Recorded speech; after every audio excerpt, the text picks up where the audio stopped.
यो रेडियो नेपाल हो। अब श्रेया नेपालबाट समाचार सुन्नुहोस्। शुरूमा प्रमुख समाचार। प्रधानमन्त्री सहित सत्ता गठबन्धनका शीर्ष नेताहरूबीच आगामी प्रतिनिधि सभा र प्रदेशसभा निर्वाचनमा सीट बाँडफाँडबारे छलफल। दलहरू सीट बाँडफाँड टुंग्याउने विषयको नजिक पुगेको संचार तथा सूचना प्रविधि मन्त्री ज्ञानेन्द्र बहादुर कार्कीद्वारा जानकारी। केपी शर्मा ओली नेतृत्वको सरकारले अध्यादेश मार्फत ल्याएको नागरिकता विधेयकलाई विधिसम्मत रूपमा संसदबाट पारित गरिएको गृहमन्त्री बालकृष्ण खाँडको भनाई। नेकपा विप्लव समूहको माग सम्बोधनमा सरकार सकारात्मक रहेको कानून मन्त्री गोविन्द शर्मा कोइरालाद्वारा जानकारी। नेकपा माओवादी केन्द्रका अध्यक्ष पुष्पकमल दाहाल प्रचण्ड र एकीकृत समाजवादीका अध्यक्ष माधव कुमार नेपालबीच पार्टी एकताबारे छलफल।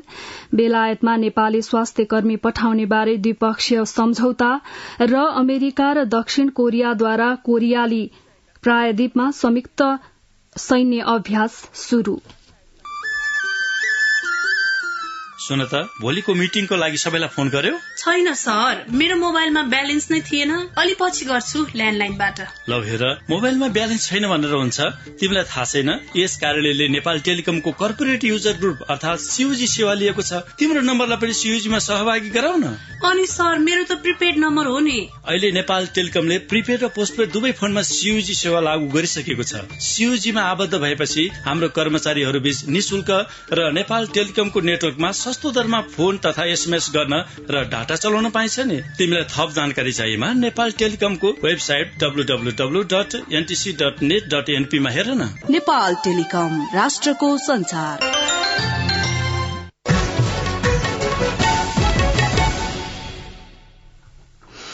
अब समाचार विस्तारमा। सत्ता साझेदार 5 दलीय गठबन्धनको बैठकमा प्रतिनिधि सभा र प्रदेशसभा निर्वाचनमा सीट बाँडफाँडको विषयमा छलफल भएको छ।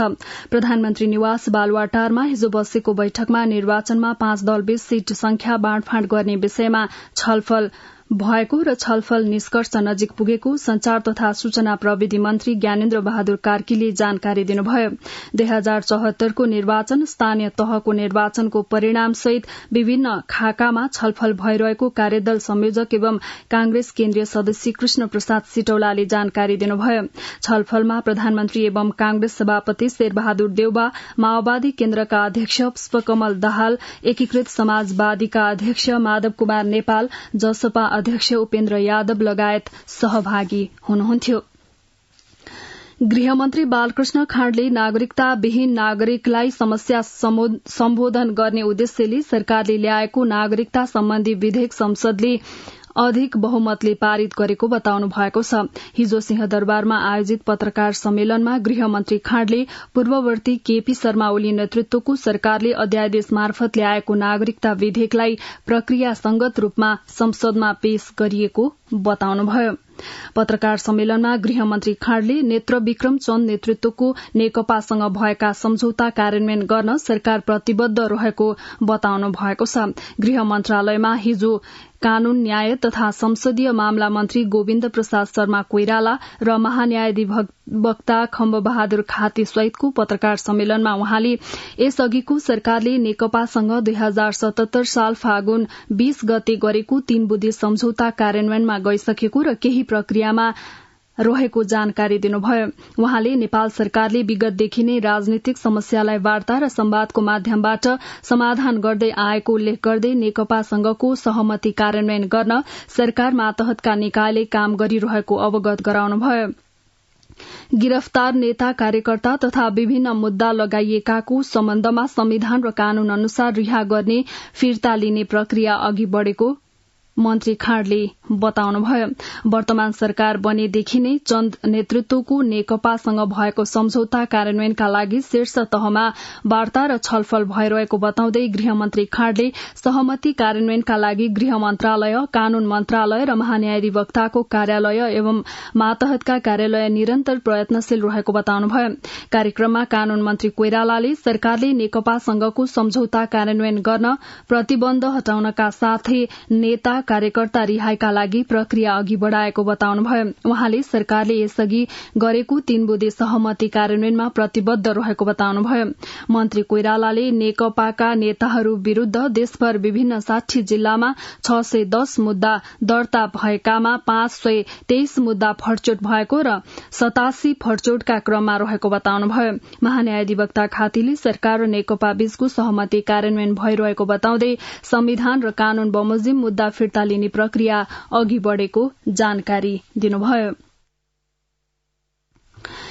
नेपाली कांग्रेसका नेता एवं सांसद प्रदीप गिरीको हिजो पशुपति आर्यघाटमा अन्त्येष्टि गरिएको छ। स्वर्गीय गिरीको पार्थिव शरीरमा प्रधानमन्त्री एवं नेपाली कांग्रेसका सभापति शेरबहादुर देउवाले राष्ट्रिय झण्डा उडाएर सम्मान अर्पण गर्नुभयो। यसै गरी आर्यघाट पुगेर नेकपा एमालेका अध्यक्ष एवं पूर्व प्रधानमन्त्री केपी शर्मा ओलीले पनि स्वर्गीय गिरीप्रति श्रद्धांजलि अर्पण गर्नुभयो। नेपाली कांग्रेसका नेता एवं प्रतिनिधि सभा सदस्य प्रदीप गिरीको निधनमा शोक प्रस्ताव पारित गर्दै संघीय संसदको दुवै सदनको हिजोको बैठक स्थगित भएको छ। घाँटीको क्यान्सर र निमोनियाबाट पीड़ित 75 वर्षीय नेता गिरीको भदौ 4 गते ललितपुरको मेडिसिटी अस्पतालमा उपचारका क्रममा निधन भएको थियो। 2051 सालको संसदीय चुनावमा सिराहा क्षेत्र नम्बर 5 बाट निर्वाचित हुनुभएका नेता गिरी विक्रमसम्म 2064 र 2070 सालको निर्वाचनमा समानुपातिक तर्फबाट संविधान सभा सदस्य हुनुहुन्थ्यो। नेता गिरी 2074 सिराहा क्षेत्र नम्बर 1 बाट प्रत्यक्ष निर्वाचित प्रतिनिधि सभा सदस्य समेत हुनुहुन्थ्यो। नेपालको लोकतान्त्रिक आन्दोलनमा नेतृत्वदायी भूमिका निर्वाह गर्नुभएका नेता गिरी लोकतन्त्र र आर्थिक नीतिमा समाजवादको व्यावहारिक व्याख्याताका रूपमा परिचित हुनुहुन्थ्यो। प्रतिनिधि सभाको अर्को बैठक आज बिहान 10 बजे बस्नेछ भने राष्ट्रिय सभाको अर्को बैठक भदौ 12 गते आइतबार 1 बजे बस्नेछ। नेकपा माओवादी केन्द्रका अध्यक्ष पुष्पकमल दाहाल प्रचण्ड र नेकपा एकीकृत समाजवादीका अध्यक्ष माधव कुमार नेपाल बीच मुलुकको पछिल्लो राजनीतिक अवस्था र समसामयिक विषयमा छलफल भएको छ। उहाँहरूबीच ललितपुर हात्तीवनमा हिजो भएको छलफलमा पार्टी एकता, दुई पार्टी बीचका सम्बन्ध एवं सत्तारूढ़ गठबन्धनलाई थप मजबूत बनाउने लगायतका विषयमा कुराकानी भएको थियो। यस्तै आगामी मंसिर 4 गते हुने संघीय एवं प्रदेश सभाको निर्वाचनका तयारी लगायतका बारेमा छलफल भएको माओवादी अध्यक्ष दाहालका स्वकीय सचिव रमेश मल्लले जानकारी दिनुभयो। नेकपा एकीकृत समाजवादीका सम्मानित नेता झलनाथ खनालले वैचारिक रूपमा नजिक रहेको नेकपा माओवादी केन्द्रसँग छिट्टै पार्टी एकता हुने बताउनु भएको छ। हिजो पाल्पाको सदरमुकाम तानसेनमा आयोजित कार्यक्रममा नेकपा एकीकृत समाजवादीका नेता खनालले नेपालमा एक सबल कम्युनिष्ट पार्टी निर्माणका लागि अन्य साना कम्युनिष्ट पार्टीहरूसँग समेत एकीकरणको खाँचो रहेको बताउनुभयो। नेकपा माओवादी केन्द्रका अध्यक्ष पुष्पकमल दाहाल प्रचण्डले पार्टीको नीति, विधि र सिद्धान्त विपरीत गएर निर्वाचनमा अन्तर्घात गर्नेलाई कार्यवाही गर्ने बताउनु भएको छ। गत वैशाखमा सम्पन्न स्थानीय तहको निर्वाचनमा आफ्नै पार्टीका उम्मेद्वार हराउन र अन्तर्घातमा संलग्नलाई कार्यवाही गर्ने उहाँले बताउनुभयो। अन्तर्घात छानबिनका लागि माओवादीले अनुशासन आयोगका अध्यक्ष टंकर राईको नेतृत्वमा खिमलाल देवकोटा र मुक्ति प्रधान सदस्य रहेको छानबिन समिति गठन गरेको थियो। छानबिन समितिको प्रतिवेदन पार्टी केन्द्रीय कार्यालयमा हिजो बुझ्दै उहाँले पार्टीभित्रको अनुशासन तोड्ने कार्य आफैमा गम्भीर रहेकाले त्यस्ता पात्र र प्रवृत्तिलाई कार्यवाहीको दायरामा ल्याउने प्रतिबद्धता जनाउनुभयो। कायम मुकायम प्रधान न्यायाधीश दीपक कुमार कार्कीले न्यायालयमा सुधारको प्रयास भइरहेको बताउनु भएको छ। विशेष अदालतको नवनिर्मित भवनको हिजो उद्घाटन गर्नुहुँदै कायम मुकायम प्रधान न्यायाधीश कार्कीले अदालतमा ढिलासुस्ती, भ्रष्टाचार, अनियमितता भएको बाहिर सुनिँदै आए पनि विकृति र विसंगतिलाई हटाउँदै सुधारका प्रयास भइरहेको बताउनु भएको हो। नेपाल बार एसोसिएशनका अध्यक्ष गोपाल कृष्ण घिमिरेले न्यायपालिकाले राम्रो कामका लागि सम्मान गर्दै न्यायाधीश हरिकृष्ण कार्कीको प्रतिवेदन कार्यान्वयनमा लैजानुपर्ने माग गर्नुभयो। ऊर्जा, जलस्रोत तथा सिंचाई मन्त्री पम्फा भूषालसँग नेपाल भ्रमणमा रहेको बंगलादेशको प्रतिनिधि मण्डलले भेटवार्ता गरेको छ। बुधबारदेखि काठमाण्डुमा हुने नेपाल बंगलादेशको संयुक्त निर्देशक समितिको बैठकका लागि नेपाल भ्रमणमा रहेको प्रतिनिधि मण्डलले हिजो मन्त्री भूषालसँग भेट मन्त्रालयमा भेटवार्ता गरेको हो। भेटमा मन्त्री भुसालले दुई देशबीच हुने नियमित बैठकले अनुभव आदान प्रदान हुनुका साथै आपसी सम्बन्ध विस्तार गर्ने विश्वास व्यक्त गर्नुभयो। उद्योग वाणिज्य तथा आपूर्ति मन्त्री दिलेन्द्र प्रसाद बडुले अर्थतन्त्रको संवाहक निजी क्षेत्र भएकाले सरकार सहकार्य गर्न तयार रहेको बताउनु भएको छ। नेपाल प्लाइवुड उत्पादक संघको 23औं साधारण सभालाई हिजो धुलीखेलमा सम्बोधन गर्नुहुँदै मन्त्री बडुले निजी क्षेत्रलाई सरकारले अर्थतन्त्रको चलायमान इन्जिनका रूपमा लिँदै उत्पादन र निर्यातमा सहयोग गर्ने बताउनु भएको हो। निजी क्षेत्रसँग सहकार्य गर्ने सरकारको घोषित नीति अनुसार 10 वर्षीय अभियान सञ्चालन गर्नुपर्ने उहाँको धारणा थियो। बेलायतको स्वास्थ्य क्षेत्रमा नेपाली स्वास्थ्य कर्मीलाई रोजगारीका लागि पठाउने सम्बन्धी श्रम समझदारी पत्रमा हिजो हस्ताक्षर भएको छ। श्रम रोजगार तथा सामाजिक सुरक्षा मन्त्रालयमा आयोजित एक समारोहमा सचिव एक नारायण अर्याल र नेपालका लागि बेलायतको राजदूत निकोला पोलिट बीच हिजो श्रम समझदारी पत्रमा हस्ताक्षर गर्नुभएको हो। नेपाल सरकार र बेलायत सरकार बीच भएको समझदारी पत्र अनुसार बेलायतको स्वास्थ्य सेवामा कार्यरत नेपाली स्वास्थ्य कर्मीको सेवा सुविधा र अधिकार बेलायती स्वास्थ्य कर्मी सरह हुने व्यवस्था मिलाइएको छ। रेडियो नेपालबाट अहिले सुन्दै हुनुहुन्छ बिहान 7 बजेको समाचार। अब केही बेर विज्ञापन र सन्देश। भाउजू दर्शन। भाग्यमानी बाबु, राम्ररी आइपुग्नु भयो नि। हजुर, राम्ररी पुगे। ऊ चाहिँ मेरो कलेजको बेस्ट फ्रेन्ड। नमस्ते भाउजू। नमस्ते, आउनु न भित्रै। हुन्छ भाउजू। अनि दादा त अफिस गइसक्नु भयो होला है? उहाँ त बिहानै हो। हुन्छ, तपाईहरु फ्रेश हुँदै गर्नु न, म खाना तयार गर्दै गर्छु है। हस् हस् भाउजू। ओइ, वाइफाई होला नि, पासवर्ड माग्न। हे, त पनि एनटीसी को सस्तो डे प्याक छदैछ नि। ए हो र? एनटीसी को डे प्याक लिन *1415# डायल गर्न। नेपाल टेलिकम, राष्ट्रको सञ्चार। समाचारमा पुनः स्वागत छ। अब बाँकी समाचार। संस्कृति पर्यटन तथा नागरिक उड्डयन मन्त्री जीवनराम श्रेष्ठले नेपाली कला संस्कृति पर्यटनको आधारको रूपमा रहेको बताउनु भएको छ। सोमबार नेपाल व्यवसाय कलाकार संघले नेपाल आर्ट काउन्सिलमा आयोजना गरेको कलाकार तथा लेखक सुरेश कुमार द्वारा लिखित सत्यम शिवम सुन्दरम नामक पुस्तक विमोचन तथा चित्रकला प्रदर्शनीको उद्घाटन गर्दै मन्त्री श्रेष्ठले कलाका विविध सौन्दर्यले नेपाललाई अन्तर्राष्ट्रिय जगतमा चिनारी दिने बताउनुभयो। नीति अनुसन्धान प्रतिष्ठानले यही भदौ 10 देखि 12 गतेसम्म नेपालको अन्तर्राष्ट्रिय सम्बन्ध बारे अन्तर्राष्ट्रिय सम्मेलन आयोजना गर्ने भएको छ। 3 दिनसम्म हुने अन्तर्राष्ट्रिय सम्बन्ध नेपाल र विश्व व्यवस्था विषयक सम्मेलनमा अन्तर्राष्ट्रिय सम्बन्धमा स्थापित शैक्षिक संस्था तथा विश्वविद्यालयबाट विद्यावारिधि गरी विभिन्न सरकारी तथा गैर सरकारी संस्थामा महत्वपूर्ण भूमिकामा रहेका नेपाल र भारतका 100 जना युवा विज्ञहरूको सहभागिता रहने प्रतिष्ठानका निर्देशक डाक्टर दीपक कुमार अधिकारीले हिजो काठमाण्डुमा आयोजित पत्रकार सम्मेलनमा जानकारी दिनुभयो। अन्तर्राष्ट्रिय सम्बन्धका विषयमा नवीनतम विचार युवा पुस्ताको मस्तिष्कबाट आओस् भन्ने सम्मेलनको मुख्य उद्देश्य रहेको छ। पशुपात क्षेत्रका महत्वपूर्ण चीजबीजको संग्रह गरी पशुपतिनाथ मन्दिर अघिको महास्नान घरमा पशुपति संग्रहालयको शुभारम्भ गरिएको छ। संग्रहालयको हिजो उद्घाटन गर्नुहुँदै संस्कृति पर्यटन तथा नागरिक उड्डयन मन्त्री जीवनराम श्रेष्ठले नेपालको इतिहास संस्कृति र सम्पदालाई विश्वमा चिनाउन सहयोग गर्ने बताउनुभयो।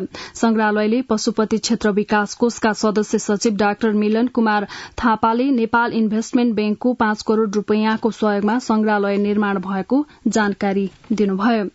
सरकारले रजिस्ट्रेशन दस्तुरमा छूट दिएपछि मोरङ जिल्लामा महिलाको नाममा जग्गा पास गर्ने क्रम बढ़न थालेको छ।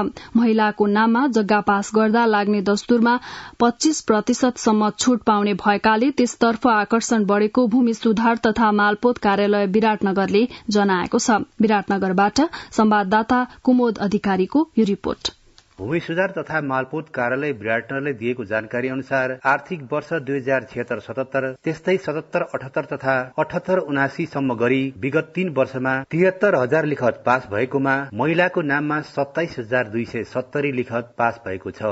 कार्यालयका प्रमुख लोकबहादुर भण्डारीले रजिस्ट्रेशन दस्तुर लगायत विभिन्न प्रकारको छूट पाएपछि महिलाको नाममा जग्गा पास हुने क्रम बढ़ेको बताउनुभयो। डेटाबाट हेर्दा पनि हाम्रो के देखिन्छ भने सालिन्दा राजस्व पनि बढी भइरहेको छ र महिलाको नाउँमा पास हुने संख्या पनि बढिरहेको देखिन्छ। नेपाल सरकारले यो रजिस्ट्रेसन दस्तुरमा महिलालाई चाहिँ 25% छुट दिएको सुविधाको कारणले गर्दा पनि महिलाहरू यसतर्फ आकृष्ट भएको छुटको सुविधा एउटा भने यो वैदेशिक रोजगारले गर्दाखेरि पुरुषहरूको अधिकांश संख्या बाहिर बस्ने र त्यसमा बाहिरबाट कमाएको सम्पत्तिलाई महिलाको नाउँमा गर्ने, महिला सशक्तिकरण र लैंगिक समानताका कानूनी व्यवस्थाले गर्दा पनि महिलामा शिक्षा चेतना बढेको कारणले गर्दा पनि त्यो बढेको देखिन्छ। मोरङ जिल्लामा प्रत्येक वर्ष 40% को हाराहारीमा महिलाको नाममा जग्गा पास हुँदै आएको छ। नेपाल सरकारले महिलाको नाममा जग्गा पास गर्दा लाग्ने दस्तुरमा 25% छुट दिँदै आएको छ। विराटनगर महानगरपालिका 3 की निरा निरोलाले दस्तुर छुट दिएकै कारण आफ्नो नाममा जग्गा पास गरेको बताउनुभयो। जग्गा पास गरेर आएको महिलाको नाममा चाहिँ केही छुट पनि पाइन्छ र विशेष गरी घर परिवारले चाहिँ महिलाकै नाममा गर्नु भनेर भन्नुहुन्छ। त्यसकारणले त्यस्तै ग्रामथान गाउँपालिका 6 की भगवती चौधरीले पनि रजिस्ट्रेसनमा छुट पाउने भएपछि 5 कट्ठा जग्गा आफ्नो नाममा पास गरेको बताउनुभयो। दस्तुर कम लाग्छ रे महिलाको नाममा अनि बुवाले 5 कट्ठा दाइ जम्मा दिएको थियो अनि पास गर्न आएको। विराटनगर महानगरपालिका सहित 5वटा पालिकालाई कार्यालयले सेवा दिँदै आएको छ। गत आर्थिक वर्षमा सो कार्यालयले 86 करोड़ 11 लाख 22 हजार राजस्व वसुली गरेको जनाएको छ। कुमोद अधिकारी, रेडियो नेपाल, विराटनगर। कर्णाली राजमार्गमा बनेका पक्की पुलको भार क्षमता जाँच गर्नका लागि यातायात साधनको आवागमन अहिले बिहानदेखि 36 घण्टाका लागि बन्द गरिएको छ। कर्णाली राजमार्ग अन्तर्गत दैलेख 8 नगरपालिका 5 घट्टे खोला पुल र कालीकोट नरहरी नाथ गाउँपालिका 8 को कर्णाली नदीमा बनेको पक्की पुलको भार क्षमता जाँच गर्नका लागि राजमार्गमा आवागमन बन्द गरिएको सड़क डिभिजन कार्यालय जुम्लाले जनाएको छ। जुम्ला, कालीकोट, दैलेख लगायत जिल्ला भएर कर्णाली राजमार्गमा चल्ने यातायात साधन प्रभावित भएका छन्। यसपटक धान रोप्ने समयमा पानी कम परेकाले बाँकेको नरैनापुरका किसानले धान रोप्न पाएका छैनन्। खडेरीका कारण रोपेको धान पनि सुक्न थालेपछि स्थानीय चिन्तित बनेका छन्। नेपालगंजबाट संवाददाता नवीन गिरीको यो रिपोर्ट। सबैजसो मानिसले खेती किसानीबाट नै जीविकोपार्जन गर्ने गरेको नरैनापुरमा यसपालि पानी नपरेकाले धान रोपाई हुन सकेको छैन। गाउँपालिकाका कृषि शाखाका प्रमुख सदन भण्डारीका अनुसार नरैनापुरमा 3708 हेक्टर खेतीयोग्य जमिन छ। यो वर्षमा यसको 15% मात्रै रोपाई भएको छ। पालिकामा 260 हेक्टरमा सिंचाई हुन्छ। रोपाई भएको 15% मध्येमा आधा जसो धान तत्काल पानी नपाएमा मर्ने अवस्थामा पुगेको छ। कृषि शाखाका प्रमुख भण्डारी 3966 हेक्टरमा चाहिँ हामी 260 हेक्टर सिंचित क्षेत्र भनेर चाहिँ हामीले पालिकाको डाटामा राखेको अवस्था छ। त्यो 260 मा पनि पानी परिरहेको अवस्था चाहिँ छैन। जति पनि भएको छ रोपाईहरू बोरिङहरूले जो आर्टिफिसियल टुल्सबाट चाहिँ रोपाई भएको हो त्यो रोपाईलाई हामीले एभरेजबाट हेर्दाखेरि चाहिँ 15% रोपाई भएको भन्ने हामीले डाटा एउटा बनाएको थियौं। नरैनापुर डुबान क्षेत्र पनि हो। आकाशे पानीको भरमा खेती हुने नरैनापुरमा यो वर्ष पानी नै नपरेपछि डुब्नु भन्दा सुक्खाले स्थानीयलाई सताएको छ। धान उत्पादन नभएर यो वर्ष खाद्यान्न संकट हुने अवस्था आएपछि स्थानीय चिन्तित छन्। धान रोप्न नै नपाएकाले यो वर्ष खानाकै समस्या हुने स्थानीय को चिंता था। हम लोग यहाँ पे रोपाई किए हैं, सब लोग किए हैं, लेकिन कुछ लोग नहीं कर पाए हैं और सारे करे हैं जो सूखा से। इसमें सारा गांव और नरैनापुर गांव पालिका वार्ड नंबर 6 पीड़ित है। ऐसा सूखा कभी नहीं भा ऐसा है। आसो बाल बच्चे न जी बहुत और समस्या। हम लोग के न खेत न पाल न गरीब आदमी कैसे जीवन हो। मजदूर दरहार न मजदूरी है न कोई मेहनत है। गाउँपालिकाले रोपाई भएको 15% धानलाई बचाउन बिग्रिएको बोरिङ बनाउने, खानेपानीका ट्याङ्कीलाई तत्काल सञ्चालन गरेर खेतमा पानीको व्यवस्था गर्न लागेको छ। गाउँपालिकाका अध्यक्ष इस्तियाक अहमद शाहले नरैनापुरमा सुक्खा परेकाले आफ्नो ठाउँका लागि केन्द्र प्रदेश सरकारले विशेष प्याकेज दिनुपर्ने बताउनुहुन्छ। हामीसँग स्रोत छैन। यो अवस्थामा सरकारको ध्यान जसरी पनि आकर्षित गर्नुपर्छ। नरैनापुरको लागि तत्कालै यसको लागि विशेष प्याकेज दिनुपर्छ। औसत भन्दा निकै कम पानी परेकाले यस वर्ष बाँकेमा 85% मात्र रोपाई भएको छ। अन्य ठाउँमा सन्तोषजनक रोपाई भए पनि कृषिमा पूर्ण रूपमा निर्भर रहेको नरैनापुर गाउँपालिकामा भने बिजोग छ। नवीन गिरी, रेडियो नेपाल, नेपालगञ्ज। देशभर हिजो 658 जनामा कोरोना संक्रमण पुष्टि भएको छ। 6643 नमूनाको परीक्षण गर्दा 658 जनामा संक्रमण पुष्टि भएको स्वास्थ्य तथा जनसंख्या मन्त्रालयले जनाएको छ। हिजो 456 जना संक्रमण मुक्त भएका छन् भने 1 जनाको संक्रमणका कारण मृत्यु भएको छ। हिजो 38,015 जनाले कोरोना विरूद्धको खोप लगाएको पनि मन्त्रालयले जनाएको छ। अमेरिकी अन्तर्राष्ट्रिय विकास नियोग USAID ले नेपाललाई विश्वव्यापी खाद्य संकटको जोखिमबाट बच्न 1 करोड़ 50 लाख अमेरिकी डलर सहयोग गर्ने भएको छ। काठमाडौँ स्थित अमेरिकी दूतावासका अनुसार यस आर्थिक सहायताले खाद्यान्न बढ्दो मूल्य र अभावबाट प्रभावित मानिसहरूलाई पर्याप्त खानेकुरा सुनिश्चित गर्न मद्दत गर्नेछ। अमेरिका र दक्षिण कोरियाली प्रायद्वीपमा विशाल संयुक्त सैनिक अभ्यास शुरू गरेका छन्। राजधानी सोल बाहिरको सैनिक बंकरमा दुवै सेनाका कमाण्डरहरू बसेर सैनिक अभ्यासको निर्देशन गरिरहेको बीबीसीले जनाएको छ।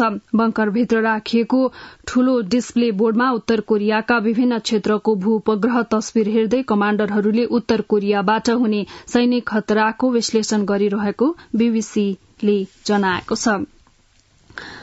कोविड-19 का कारण झण्डै 2 वर्षदेखि बन्द रहेका फिलिपिन्सका विद्यालयहरू सञ्चालनमा आएका छन्। देशभरका करिब 24,000 सामुदायिक विद्यालयहरू खुले तापनि विद्यार्थीको पूर्ण उपस्थिति अझै हुन नसकेको विद्यालयहरूले जनाएका छन्। विद्यार्थीको उपस्थिति हुन नसकेका विद्यालयमा व्यक्तिगत र अनलाइन कक्षा मिश्रित गरी अध्यापन कार्य सञ्चालन गरिने शिक्षा अधिकारीहरूले बताएका छन्। रूसले युक्रेनमा आक्रमण गरेदेखि हालसम्म करिब 9,000 युक्रेनी सैनिकहरू मारिएको बताएको छ। 6 महिनादेखि रूस युक्रेन युद्ध जारी छ। युरोपेली संघका विदेश नीति प्रमुख जोसेफ बोरेलले यसबीच स्पेनमा पत्रकारहरूबीच संघले युक्रेनका सेनालाई सैन्य प्रशिक्षण दिने विचार गरिरहेको बताएका छन्। युक्रेनका commander in chief general Valery जालुझिनीले यस विषम परिस्थितिमा बालबालिकाहरूको हेरचाहमा विशेष ध्यान दिनुपर्ने बताउनु भएको छ। अब आर्थिक समाचार। बेलायतमा स्वास्थ्य जनशक्ति पठाउने सम्बन्धमा नेपाल र बेलायत बीच द्विपक्षीय श्रम समझदारी पत्रमा हस्ताक्षर भएको छ। सोमबार श्रम रोजगार तथा सामाजिक सुरक्षा मन्त्रालयमा आयोजित कार्यक्रममा श्रम सचिव एकनारायण अर्याल र नेपालका लागि बेलायती राजदूत निकोला पोलिटले समझदारी पत्रमा हस्ताक्षर गर्नुभयो। समझदारी अनुसार नेपालको स्वास्थ्य क्षेत्रका जनशक्तिले बेलायतमा रोजगारीको अवसर प्राप्त गर्नेछन्। रोजगारीका लागि बेलायत जाने श्रमिकले कुनै पनि शुल्क तिर्नुपर्ने छैन। उनीहरूले 5 वर्षका लागि बेलायतमा काम गर्न पाउनेछन्। अधिकार र सेवा सुविधा बेलायती नागरिकले सरह पाउने समझदारीमा उल्लेख छ।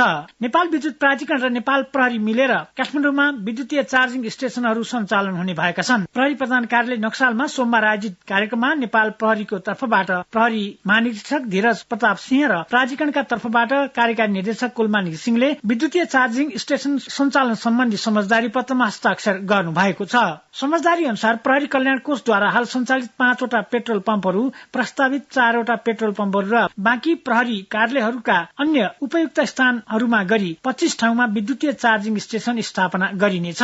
चार्जिङ स्टेशन दीर्घकालीन रूपमा प्रहरी कल्याण कोष मार्फत सञ्चालन हुनेछन्। नेपाली धितोपत्र बजारमा सोमबार शेयर कारोबार मापक नेप्से परिसूचक ओह्रालो लागेको छ। यस दिन नेप्से परिसूचक 7.41 अंकले घटेर 2053.13 अंकमा सीमित भएको छ।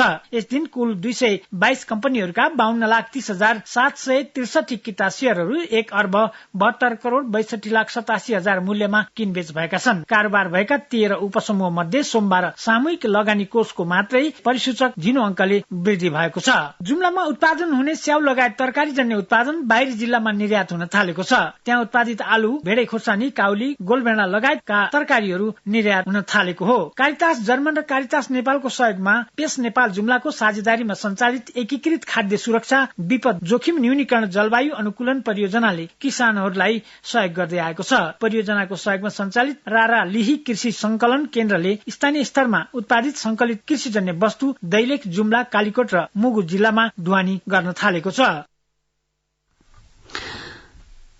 आर्थिक समाचार प्रस्तुत गर्दै हुनुहुन्थ्यो भुवन आचार्य। अब मौसम सम्बन्धी जानकारी। आज देशभर आंशिकदेखि सामान्य बदली रही प्रदेश 1, मध्य प्रदेश, बागमती प्रदेश र लुम्बिनी प्रदेशका केही स्थानमा मेघ गर्जन सहित हल्का वर्षा हुने जल तथा मौसम विज्ञान विभागले जनाएको छ। गत 24 घण्टामा काठमाडौँ उपत्यकामा मापन गरिएको अधिकतम तापक्रम 30.8 डिग्री सेल्सियस, न्यूनतम तापक्रम 20.4 डिग्री सेल्सियस। अहिले बिहानको सापेक्षिक आर्द्रता 98%। आज दिउँसो काठमाडौँ उपत्यकाको अधिकतम तापक्रम 28 देखि 30 डिग्री सेल्सियसका बीच रहने अनुमान गरिएको छ। काठमाडौँ उपत्यकामा सूर्योदय अघि बिहान 5:38 भयो भने सूर्यास्त भरे साँझ 6:35 हुनेछ। अन्त्यमा यस प्रसारणका प्रमुख समाचार फेरि एकपटक।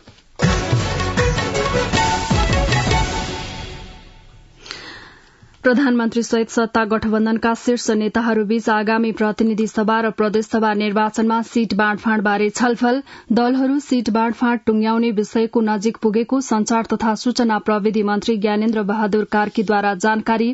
केपी शर्मा ओली नेतृत्वको सरकारले अध्यादेश मार्फत ल्याएको नागरिकता विधेयकलाई विधिसम्मत रूपमा संसदबाट पारित गरिएको गृहमन्त्री बालकृष्ण खाँडको भनाई।